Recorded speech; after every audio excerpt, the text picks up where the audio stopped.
Hi guys, I'm Mike and this is Simon. And over the past 30 years, we've built and sold over £100 million worth of property combined. And welcome to the Property Developer Masterclass.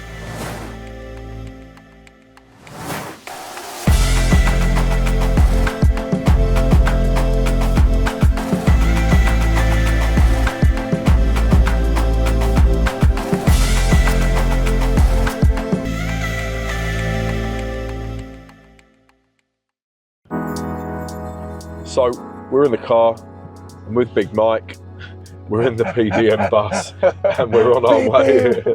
In the car, Big Mike. You are big, you are Mike. Fair enough. So we're out and about, we're on our way to your project in Surrey. I was doing it. Oh, sorry, mate. I don't need you to say, give me prompts. Narrative. Yes, cheers. I'll shut my mouth. So we're out in the middle of the countryside in Surrey, in the PDM bus, on the way to have a look at your project, which I'm really excited to hear about because from what I understand, there's a couple of different ways of looking at this, right? Yeah, so it's in the Surrey Hills. It is pretty much deep into the countryside, so quite a rural setting, which is nice. It's not, traditional, large kind of project, but it's an auction property that I just found on Rightmove. You still haven't got to grips with the size of your car, have you? No, I know.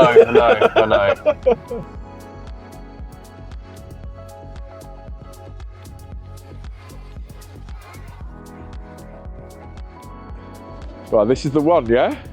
Yeah, interesting house, isn't it? Huge plot. Yeah. So what was the motivation behind this one? Talk me through it. Really, it's just another project for us, but plan being to extend and renovate. Okay. So purely financial, it's another project for us. But yeah, we're looking at it as a development project that we can make some reasonable return on just from stripping and flipping, really. Yeah, it's a huge plot. Yeah, it's Huge over half plot. an acre plot in the countryside setting. No trees. No. Fantastic. It's an incredibly cold, frosty, freezing morning. I know absolutely nothing about this whatsoever. So I'm going to fire questions at Mike now, and Mike can explain to us what we're doing out in the middle of the countryside in Surrey on a Friday morning. So talk to me, Mike, what are we looking at? So we're in the Surrey Hills. This is a property we bought at auction. We love an auction property. The original plan, you can see behind us, we were looking to extend and renovate. So it's a small house on a big plot. It's about half an acre, 0.6 of an acre in a countryside setting. Auction property, like I say, looking at it, we were planning to put 2-storey side extension, 2-storey rear extension, maybe a slightly larger single-storey rear extension as well. Turn it from, I think it's only 1,100 square foot, turn it into say 2,500 square foot plus. Looking at what's on the road, the houses are all big detached houses in big plots. They go up to 1.8, 1.9 million, some of them around here. So we knew, okay, what we bought this auction property for, we could spend a reasonable amount, not too much, but a reasonable amount to get a good return. Hence, looking at extending and renovating it. We'll give you a tour inside, but I bought the property, came to site, looked around, didn't actually go in the house. Right, so you bought the house without even going inside. I did all my due diligence. I looked structurally what I thought around the house and the size of the plot. I thought, okay, it's because we're going to knock it about anyway and extend and renovate it. I wasn't too fussed at how it was until I got the keys, went inside, and it's a bit of a house of horrors. Yeah, well, I look forward to seeing it.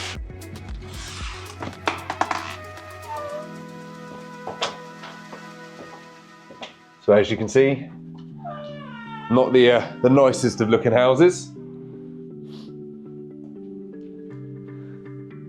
So it looks, it's not too bad, traditional kind of looking house, but it's suffering from a lot of subsidence. Right, and subsidence is what? The footings really are in a poor condition, so a lot of the weight, there's movement. So it's built on clay in this area. So over the years, there's been movement, which is settlement subsidence, and that means some of the walls, the footings have moved, and structurally it's impacted it. So you'll notice Not so much in this room, but I've had to prop the door open because the door swings shut because the house is doing this. I feel like I'm drunk. Yeah, it is. It's a crazy house. Yeah. This one's not too bad. I'll take you in this room. Yeah. You'll feel the floor in here. No, wait so feel the dip and feel this bit. It rises in the middle. Wow. And then back to the corner again. Wow. The door just catches from where it is, like that is because of the movement. Into the kitchen. Huge crack. That's a big crack. Even I've had to lift some of the floor tiles up. There's a crack that runs all the way along here. Okay. Even here as well. You can see from inside here, you can always tell by looking at the doorways. So you can see the door is just tilted here. There's a huge crack on the wall this side. There's probably about 1.5 inch gap from one side to the other. This is the things we saw once we opened the door and came into the property, which made me think, okay, there is no reason spending the money trying to remodel the house, extend and renovate. Yeah, with all the structural issues. With all the structural issues, it's going to cost you so much. You might as well knock it down, rebuild from scratch. Okay, VAT free. Exactly, 20%. You're saving straight off the bat. You can remodel it. It's often easier to design from scratch rather than trying to work around an existing and be like, okay, well, I've got to keep the walls here. Knock it down, start again. Much easier to design exactly what you want. Without all those skeletons in the closet. Yeah, absolutely. Yeah, much It's definitely a doer-upper. Yeah. But again, it's not a particularly large house, but you can see everywhere you look, structural issues. Wow. Cracks, movement, both sides. They're pretty small rooms. When was the house built? I think 60s. So it's 60, 65 years old. But and I'd never ever recommend this, and it serves me right for not coming inside the house. But if I had been inside the house, rather than just doing the external walkthrough, may have considered not actually purchasing it. Okay. But I'll show you the other rooms, but it's actually worked out in our favour. Right. So I'll just show you in here as well quickly. This is, you can tell, lovely colours. Yeah. Lovely rooms. Yeah. But so the story behind this is, I was on site. We've had some of the trees removed because they're what caused the structural issue. There's a large tree in the middle of the driveway. And I was in the car and I saw some people walking on the site. Alarm bells ring. I thought, okay, I'm going to get it in the neck a little here because from neighbours. Yeah, from neighbours. You know what they're like. I thought, yeah. understandably, we're on site. We're causing a bit of noise. They're going to come and complain. By chance, got talking to them. They own the land next door. Right. And they weren't going to have a go at me. They actually came to say, oh, we come up here once a year just to check that the trees aren't overgrowing onto the neighbouring land. Right. Long story short, I've agreed to buy their land off them on an option agreement. So this is a auction property. I've now agreed to buy the land, which is another half an acre, for a agreed figure, which I already knew based on what I'd agreed to pay for this amount. More than fair. I want to make sure that both sides are happy, but that's on an option agreement. And is there a house on that plot? There was a long, long time ago. Then it was a tennis court, so it is brownfield technically. But it will be commercial rate of stamp duty, not residential rate. Absolutely. Because you're not buying a property. The reason this has now worked out is we're going to look to go for planning for 3 houses. Wow. So rather than knocking this and building new, using the land we've now got, so we've got well over an acre when you combine the 2 sites, and aim for planning for 3 properties. So because we've got the option on that, it means we don't get the planning, I don't have to actually pay the finances. It means we can withdraw, nothing really lost other than some funding for the planning side of it.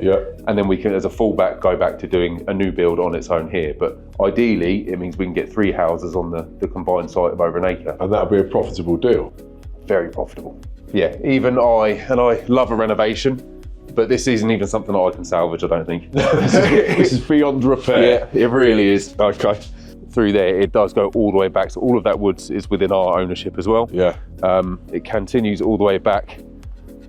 So whether we keep it as woodland, whether we scrape some of it back and look to use, like you say, later lawn, manicure the grounds, depends how really much we want to go and what return on investment we'd get for it. Yeah. But it gives people the option. I don't know if you see it all the way down there, but yeah, it is a very long, large plot. Okay. And then combined, that's where we can think, okay, how do we position the houses on the site So things like renovations, I find that quite easy. I can see what I want to get from it, how I can design it, looking at some inspiration. When you're looking at land, you know, I might picture it a certain way, but that's when you get your guys like Andrew Long, the guys in our black book of consultants who do this day in, day out.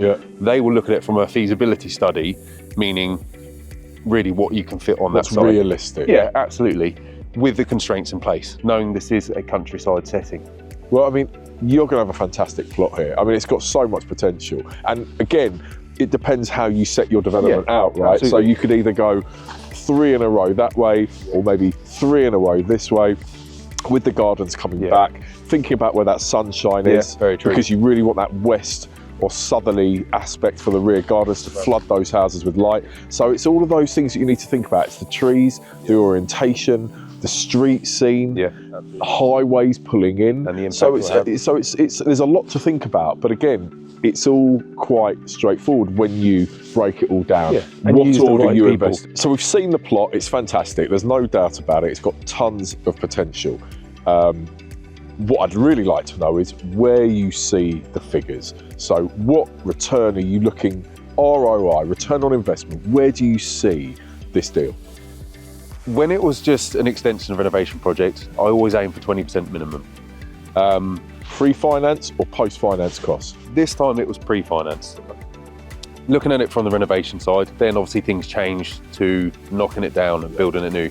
The margins got a little bit tighter then. Sure. We were only looking to spend 400,000 on the extension renovation. To knock down and build new is going to cost quite a bit more than that. So the margins all of a sudden kind of were diminishing. Sure. But we'd already bought the project then. So I didn't really have a choice. Now that we've now acquired the other parcel of land as well on the option agreement, and to take it then through for 3 houses, ideally we're looking around a 30 to 35% margin. Great.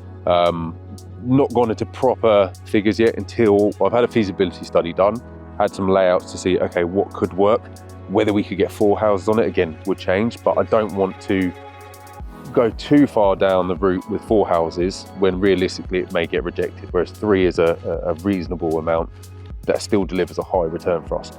At that point, we would then decide as whether we build it out for ourselves because of the margins of return that are in there, or we may sell the land on and trade it to another developer instead. Okay, so you'd be looking with the 3 houses, hopefully around 30 to 35% return. Yeah.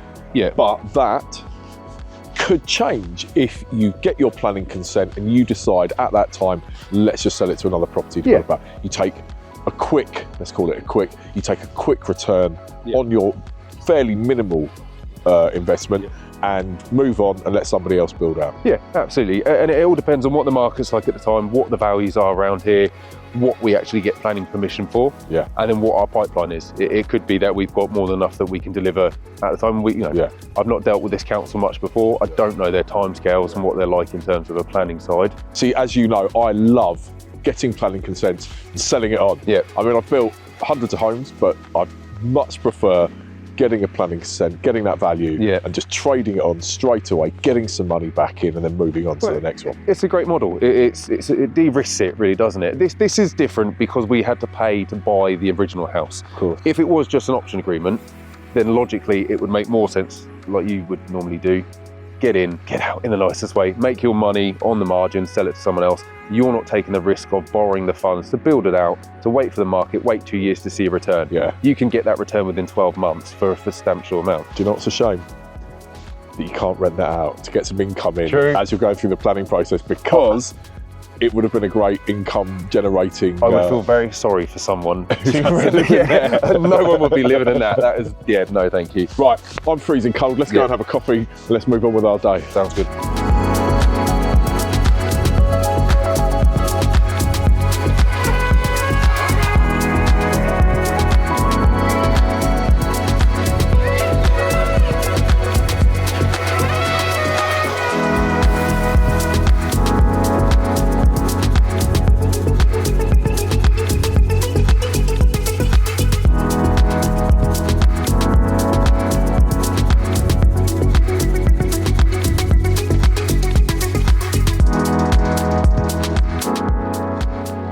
We're now in Cobham on one of Simon's projects. It's a new build house. I came here, what, 4 or 5 months ago? 6 months. 6 months. So the old house had just been knocked down.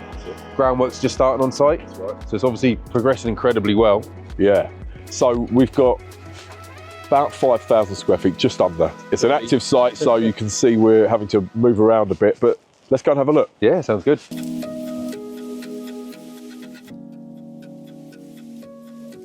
Oh, wow. So, as you can see, we've just plastered. First fix plumbing and electrical's been carried out, so the M and the E that we talk about in our course. Yeah. You can see we're ready for underfloor heating and screed.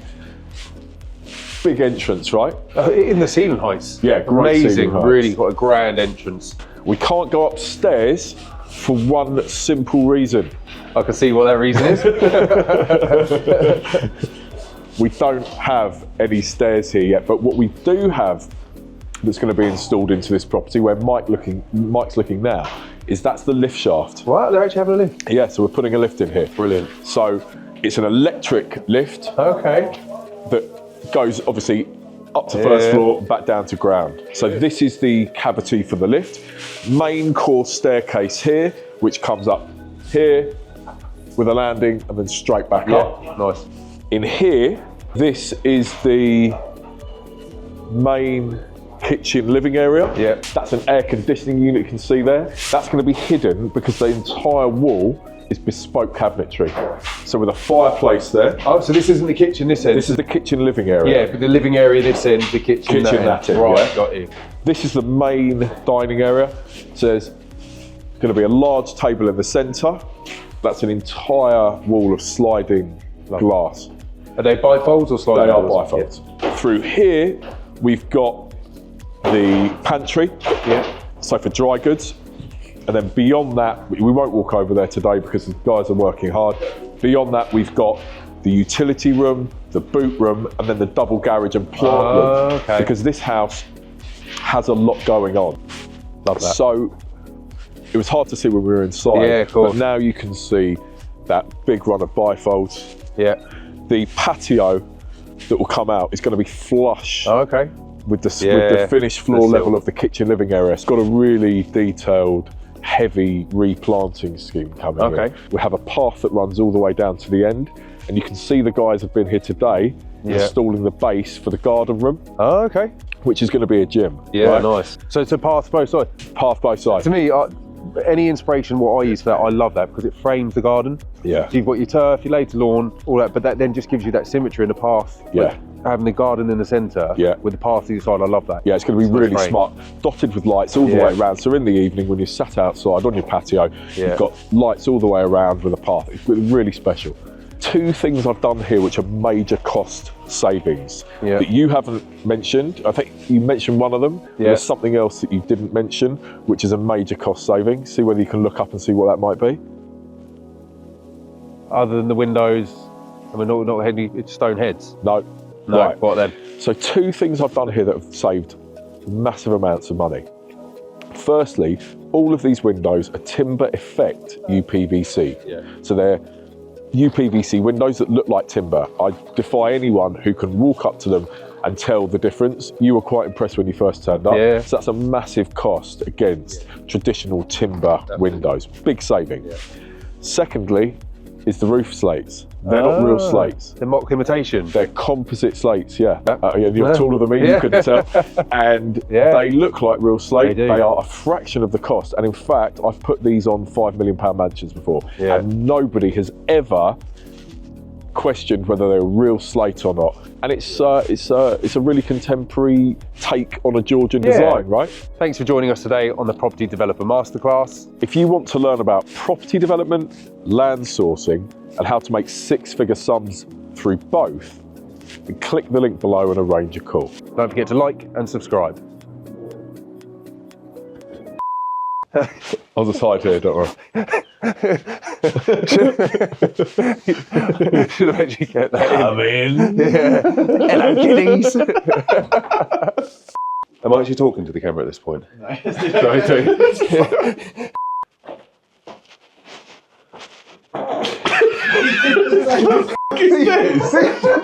are you doing? Yeah. Stop dancing. You're right there, mate. Every so often he kicks out. Every so often he goes like that. He goes. Oh, No, this. he keeps going like this. We like. I thought you were just having a mini No, no. stroke.